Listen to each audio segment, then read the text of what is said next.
Life in America is quietly entering a new era. And you're not ready. This is not a slowdown.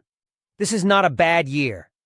This is a structural shift, and the data proves it. In the last 4 years, the cost of shelter is up over 20%, electricity is up more than 30% in many states, auto insurance premiums have surged more than 20%, and grocery prices remain roughly 25% higher than pre-2020 levels. Meanwhile, real wages adjusted for inflation have barely moved for millions of workers. Credit card debt just crossed $1.1 trillion. Household debt overall is above $17.5 trillion. Federal debt is past $34 trillion, with interest payments alone now exceeding what we spend on national defense. And here's the part nobody wants to say out loud. Nearly 40% of Americans still cannot cover a $400 emergency without borrowing money. That's not a recession statistic. That's a fragility statistic. You feel it every month, even if you can't articulate it. The margin is gone. The cushion is thinner. Stability costs more. Risk is higher.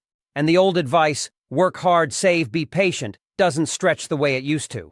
This isn't about panic. It's about awareness. Because when an economy shifts from expansion to compression, when trust in institutions falls to record lows, when wages lose ground to capital, when demographics slow and debt accelerates, you're not in a cycle. You're in a transition. And transitions don't ask if you're ready. The cost of stability is quietly exploding, and it's no longer optional. One of the biggest mistakes people are making right now is thinking that what we're experiencing is just another inflationary cycle, like the kind we've seen before where prices spike, wages eventually catch up, and things normalize. That's not what this is.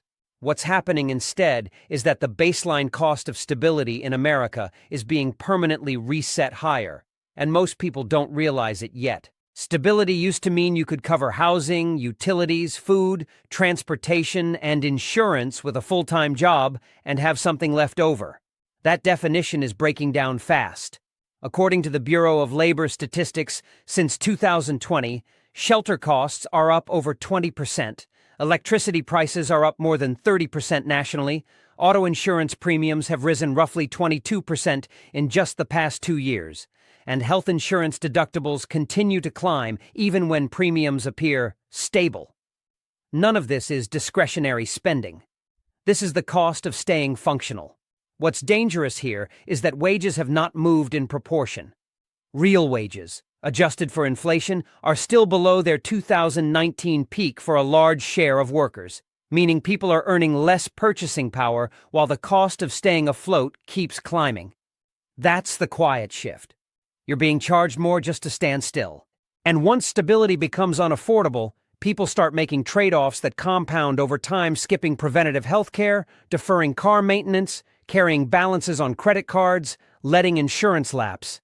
This is how fragility builds invisibly. The Federal Reserve's own data shows that nearly 40% of Americans still can't cover a $400 emergency without borrowing or selling something, and that number is trending worse among households earning under $75,000. So when people say, "Why does it feel like I'm falling behind even though I'm doing everything right?" This is why. You're not failing. The system has quietly repriced the cost of normal life upward, and it did it without announcing the rules changed. That's how a new era begins, not with a crash, but with the slow realization that the math no longer works the way it used to. America is shifting from a consumption economy to a survival economy. Something subtle but profound is happening beneath the surface of consumer behavior in the United States, and most people haven't connected the dots yet. For decades, America ran on a consumption-driven model where discretionary spending, travel, dining, upgrades, entertainment powered growth. That model assumes excess income. What we're transitioning into now is a survival economy, where spending is increasingly defensive rather than aspirational. You can see this clearly in the data. Credit card balances have surpassed $1.1 trillion for the first time in history, but delinquencies are rising at the same time, especially among middle-income households. That tells you the debt isn't being used to get ahead, it's being used to bridge gaps. The New York Fed reports that an increasing share of credit card usage is going toward necessities like groceries, utilities, and medical expenses rather than discretionary purchases. That's a massive red flag. When an economy shifts this way, people stop planning long-term. They stop thinking in 5-year horizons and start thinking in monthly survival cycles. This has psychological consequences. Studies from the American Psychological Association show financial stress is now the leading cause of anxiety for working-age adults, surpassing health and job security concerns. And when people feel trapped financially, they behave differently, they become more risk-averse in some areas and recklessly desperate in others. That's why you're seeing both reduced savings rates and increased speculative behavior at the same time. People feel like playing it safe no longer works, but they also can't afford to lose. That tension is destabilizing. Retail sales data shows consumers are trading down, buying smaller package sizes, switching brands, delaying major purchases, even as overall prices remain elevated. This isn't confidence returning. This is adaptation. And here's the part most people miss. Once an economy crosses this line, reversing it is extremely difficult. Survival economies don't generate optimism, innovation, or long-term growth. They generate exhaustion. And exhausted populations don't push systems forward, they retreat inward. That's not a recession dynamic. That's a structural shift in how people relate to money, work, and the future. The new era America is entering is going to be far less forgiving to those who assume stability is guaranteed. The systems that used to absorb shocks, stable employment, predictable benefits, affordable credit, are no longer doing that job. According to recent labor market data, job tenure is declining again, with more workers cycling through roles faster, not because of opportunity, but because companies are restructuring constantly to protect margins. At the same time, benefits are being quietly stripped back. Employer-sponsored health plans are shifting more costs onto employees, pensions are effectively extinct outside of government roles, and even 401k matches are being reduced or paused during temporary cost-cutting measures that rarely get reversed. What replaces institutional stability is individual flexibility. That means diversified income streams, adaptable skills, and liquidity matter more than titles or loyalty ever did. The Federal Reserve's survey of household economics shows households with even small supplemental income sources, freelancing, side businesses, dividends are significantly more resilient during economic shocks than those relying solely on wages. This isn't about hustle culture. It's about shock absorption. The system is no longer designed to catch you if you fall. And here's the hard part. Rigidity is being punished quietly. Fixed expenses, fixed income expectations, fixed career paths, they all break faster under pressure. That's why you're seeing rising distress, not just among low-income households, but among professionals who did everything right and still feel exposed. This new era doesn't announce itself with a single event. It reveals itself when the old playbook stops working reliably. And that's where we are right now. If you're waiting for a signal that things have changed, this is it. The warning isn't loud. It's persistent. And the people who adjust early won't look dramatic, they'll look boring, cautious, and quietly prepared. Those who don't will keep asking the same question over and over. Why does this feel harder than it should? The answer is simple. Even if it's uncomfortable, you're living through a transition, not a cycle. The illusion of middle-class security is fading, and it's happening faster than people think. For decades, the defining feature of American life wasn't wealth, it was predictability. You didn't have to be rich. You just had to stay employed, manage your bills, and you were relatively insulated from systemic shocks. That insulation is quietly dissolving. What we're watching now is not simply middle-class pressure. It's the erosion of the structural protections that made middle-class life durable in the first place. Consider this. Household debt has surpassed $17.5 trillion, according to the latest Federal Reserve data, and while mortgage debt makes up the largest portion, the fastest-growing categories are credit cards and auto loans, the two most fragile types of debt during downturns. At the same time, the savings rate in the United States has collapsed back toward 3 to 4%, well below the 8 to 10% norm that historically allowed families to buffer recessions. That means households are thinner than they appear. On paper, employment remains strong. But beneath that headline number, you see rising part-time work, contract roles, gig-based income, and layoffs concentrated in higher-paying white-collar sectors. The Bureau of Labor Statistics shows an increase in multiple job holders, again, people stacking part-time work just to maintain the same lifestyle they had 3 years ago. And here's where the shift becomes undeniable. Consumer defaults are rising not just among subprime borrowers, but among prime borrowers as well. That is historically rare outside of major downturns. When prime borrowers, people with good credit, begin missing payments at higher rates, it signals stress in what used to be the safest demographic band. The middle class is discovering that its margin for error has vanished. A medical emergency, a layoff, a rent increase, any one of these can now destabilize a household that, in 2015, would have absorbed the shock. And the psychological consequence is massive. When security feels conditional instead of assumed, people pull back. They hesitate to relocate, to start businesses, to have children, to invest long-term. That hesitation slows the entire economy. The American middle class wasn't just a demographic, it was the engine of confidence. As that confidence erodes, you don't just get financial strain, you get cultural stagnation. That's not a recession pattern. That's a structural weakening of the foundation. Trust in institutions is quietly collapsing, and that changes everything. If you really want to understand the new era America is entering, you have to look beyond money and examine trust. Because trust is the invisible infrastructure of a functioning society, and right now, that infrastructure is cracking.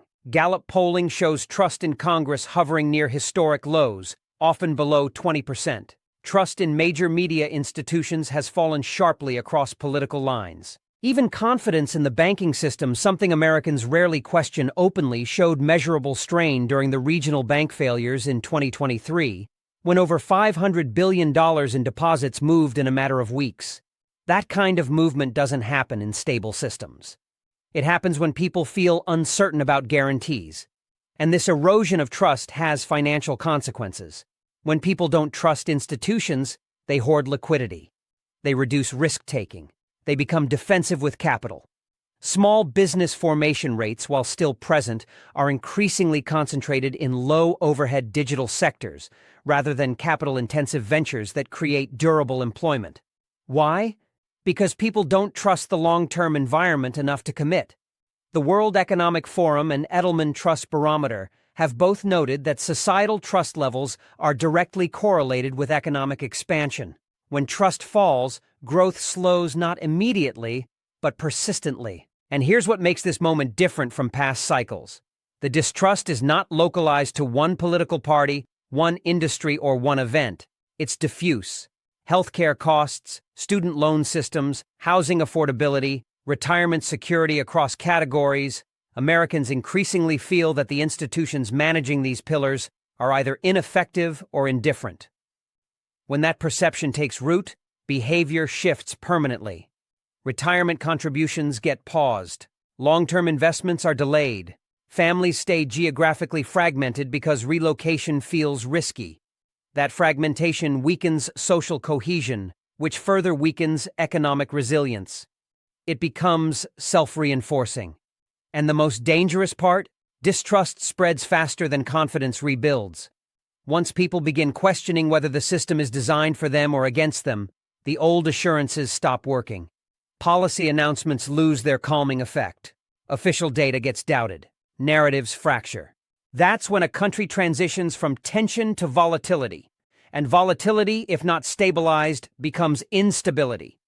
This is why the new era isn't loud yet, but it's unmistakable. The pillars still stand, but the faith holding them up is thinner than it's been in generations.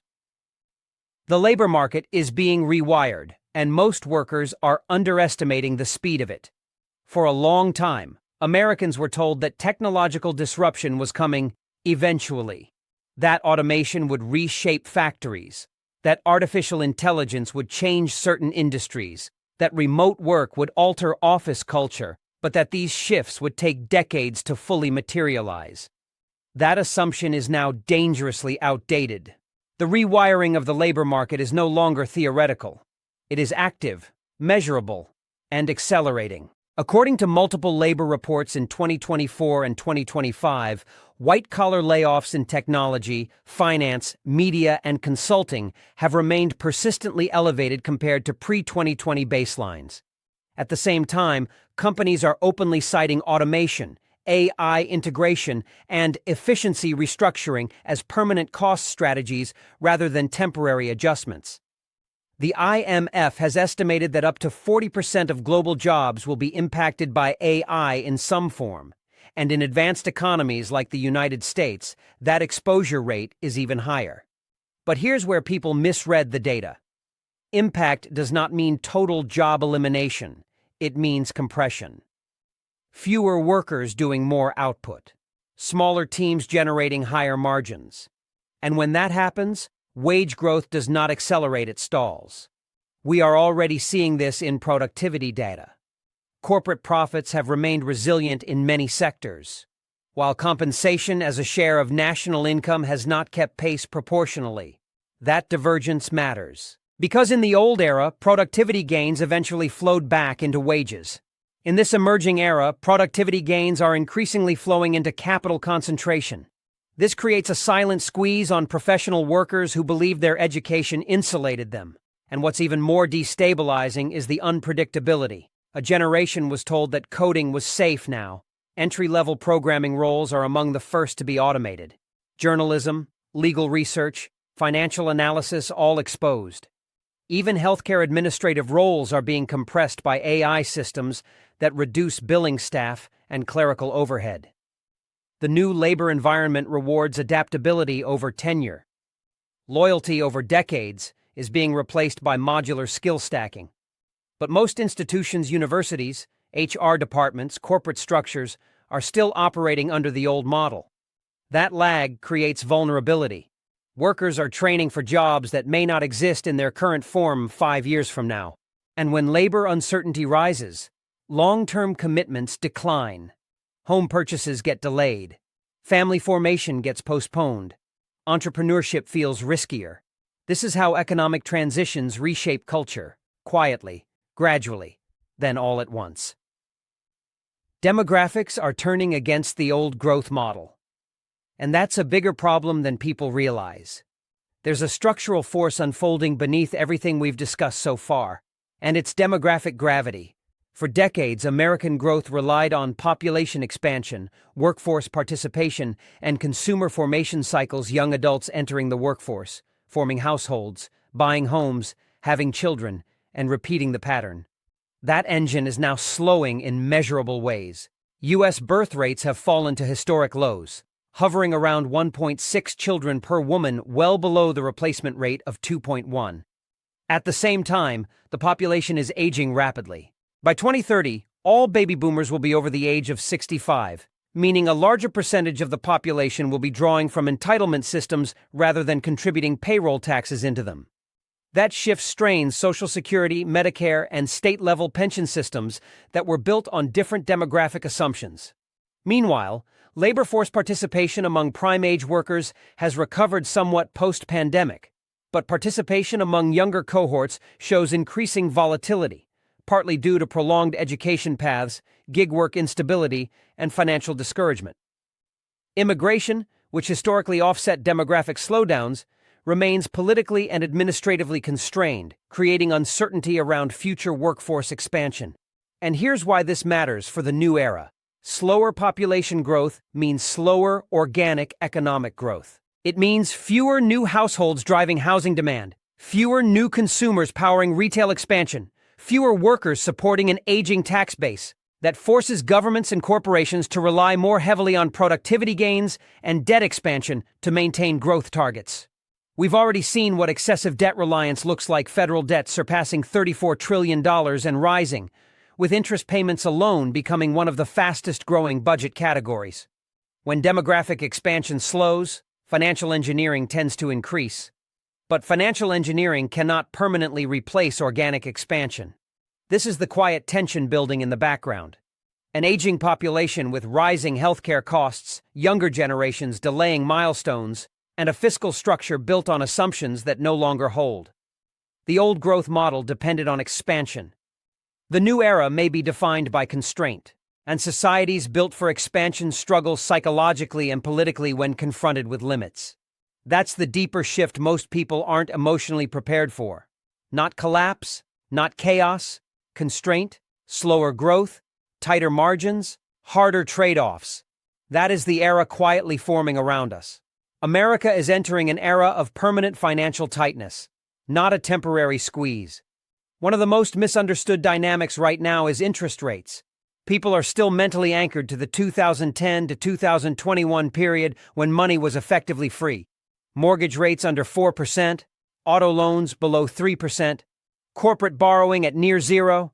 That era was an anomaly, and it quietly distorted everything from housing prices to startup valuations to consumer expectations. What we are transitioning into now is an environment where capital actually costs something again. Even if the Federal Reserve cuts modestly, we are unlikely to return to structurally ultra-low rates without another major crisis. And that changes the entire economic equation. Higher baseline rates mean mortgages remain expensive relative to income. It means corporations refinance debt at higher costs. It means small businesses face tighter lending standards. And it means the federal government, already carrying over $34 trillion in debt, is now paying hundreds of billions more annually just in interest. In fact, federal interest payments have become one of the fastest-growing line items in the national budget, rivaling defense spending. That's not a short-term phenomenon. That's structural. When governments spend more servicing past obligations than investing in future growth, fiscal flexibility disappears. On the household level, higher rates quietly lock people in place. Homeowners with 3% mortgages are reluctant to sell and take on 7% loans, freezing housing supply. Buyers are priced out not only by home prices but by financing costs. Auto affordability has deteriorated sharply as average vehicle prices remain elevated while loan rates climb. And here's the shift most people haven't internalized. Tighter capital doesn't just affect borrowing, it affects opportunity. Venture funding slows. Expansion projects pause. Risk appetite declines. Growth becomes cautious instead of aggressive. That's how you transition from a momentum economy to a preservation economy.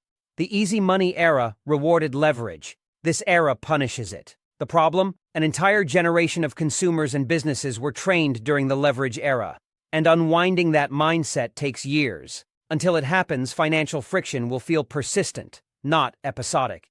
And that's why this isn't just a high-rate cycle. It's a recalibration of what sustainable growth actually looks like. The social contract is quietly being rewritten, and most people haven't realized it yet. Every stable society operates on an unspoken agreement: work hard, follow the rules, contribute to the system, and in return, you'll receive security, mobility, and opportunity. That social contract doesn't need to be perfect to function. It just needs to be believable. What's happening now in America is not a dramatic tearing of that contract, it's a slow renegotiation. And the new terms are less generous. Younger generations are carrying record levels of student debt, while facing higher housing costs relative to income than previous cohorts. Retirement security has shifted almost entirely from guaranteed pensions to self-managed 401s exposed to market volatility.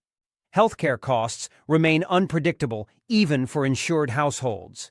And upward mobility, the statistical likelihood of earning more than your parents, has declined compared to mid-20th century levels. Studies from economists at Harvard and Stanford show that absolute income mobility has fallen substantially since the 1940s. That matters psychologically. Because when people believe effort no longer correlates with advancement, motivation weakens. And when motivation weakens, long-term investment in careers, families, communities declines. You can see signs of this shift everywhere. Marriage rates are lower. Home ownership is delayed. Geographic mobility has decreased compared to prior decades. Even civic participation fluctuates as institutional trust erodes. None of these trends individually signal collapse. But collectively, they indicate a redefinition of what Americans expect from the system. The emerging contract looks more individualistic and less institutional. It says, you are responsible for your retirement, your healthcare strategy, your career retraining, your financial literacy, your risk management. That's not inherently bad, but it is different. And many people were never trained for that level of individual responsibility. In the old model, institutions absorbed shocks. In the new one, individuals do. That's a heavier burden. And here's the quiet tension. When too many individuals feel overwhelmed by that burden, political volatility increases. Economic resentment grows. Populist movements gain traction. Not because society is collapsing, but because the contract feels unbalanced. The American era that promised broad-based upward momentum is giving way to one that demands adaptability, financial awareness, and resilience at a much higher baseline level. The question is not whether the contract is changing. It already has. The real question is, how many people will adjust before the consequences compound? The new era isn't coming. You're already living inside it. The hardest part about this moment in American history is that there won't be a clean headline announcing the transition. No bell ringing, no official declaration that the rules have changed. That's why so many people feel disoriented rather than alarmed. The truth is, the new era everyone keeps waiting for has already arrived. It just arrived quietly, unevenly, and without permission. You can see it in the way households now require dual incomes just to maintain what used to be a single-income lifestyle. You can see it in the normalization of debt as a survival tool rather than a bridge to opportunity. You can see it in how people talk about the future, less optimism, more contingency planning. This era is defined not by collapse, but by compression. Time feels tighter, money feels tighter, margins feel thinner everywhere. And when margins disappear, behavior changes. People become more cautious, more inward-looking, more transactional. The data supports this. Consumer confidence remains volatile. Long-term financial planning participation is declining. Emergency savings remain inadequate for a majority of households. Even among higher earners, stress indicators are rising: missed payments, delayed investments, deferred healthcare. What's changed most is not the economy itself, but the relationship Americans have with it. The assumption that progress is automatic has been replaced with the realization that stability must be actively defended. That's a profound psychological shift. In previous eras, people believed the system would carry them forward if they stayed on the path. In this one, people are realizing the path itself is shifting under their feet. And that realization is what separates those who adapt from those who feel perpetually behind.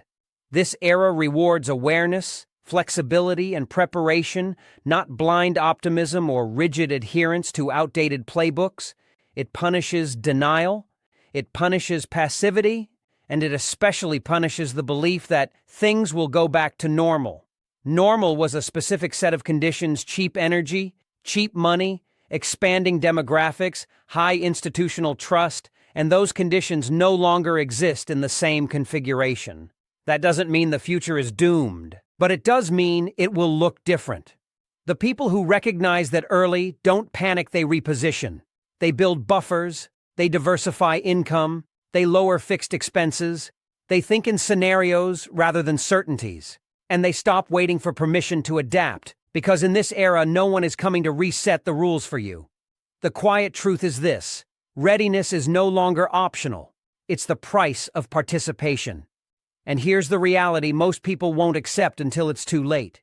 This shift isn't temporary, it's not political, it's not going away after the next election cycle or the next rate cut. The ground under the American economy is changing slowly, structurally, permanently. That doesn't mean collapse. It means adaptation. The people who win in this new era won't be the loudest. They won't be the flashiest. They'll be the ones who saw the shift early, who reduced their risk, who built liquidity, who diversified income, who stopped assuming stability and started engineering it. Because in this environment, complacency is expensive. If this video made you uncomfortable, good. It's supposed to.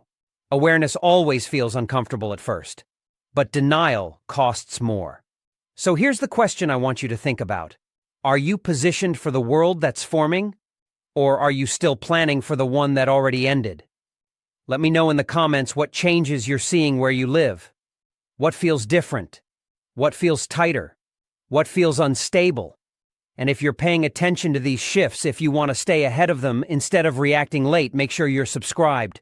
We're going to keep breaking this down piece by piece, because the new era isn't coming, it's already here.